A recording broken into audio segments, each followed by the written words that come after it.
That's me. I bet you're wondering how I got into this situation. Well, it all started a long time ago. Hey, I'm Banana, and this is my talk show. In the 1950s, I should have gone extinct from a disease called the Panama disease. It was nasty and got in the soil and killed all my friends and family. But luckily, scientists were able to genetically modify me so that I could survive. You know these things? I used to taste like these. Now I'm not as sweet. Let's learn how.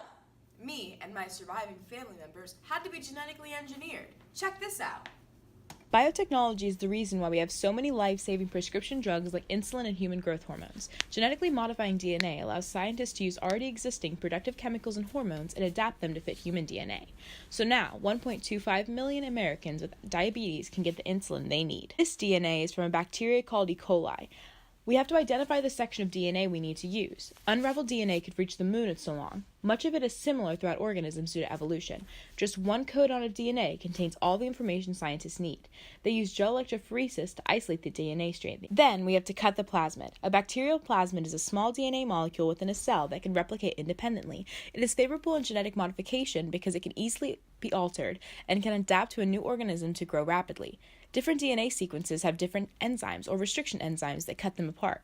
One of the most frequently used enzymes in biotechnology is DNA ligase. DNA ligase is used to split DNA to prepare for DNA replication and repair it while it separates two complementary strands to allow for a new codon to come in. The newly cut DNA is called a plasmid vector and will be complete recombinant plasmid in the next step. Scientists then form what is called a recombinant plasmid. This plasmid is created in a lab for the specific purpose of being reintroduced into the designated cell. The plasmid is then inserted into the human DNA and replication occurs in the polymerase chain reaction. The changes to the DNA are amplified and carried throughout the process to succeeding generations of cells. The base pairs will bond using hydrogen bonds to combine. The new DNA is called recombinant DNA. Man, that was cool. But this process is similar among genetically modified organisms, stem cell research, and cloning. Whoa! Biotechnology is awesome!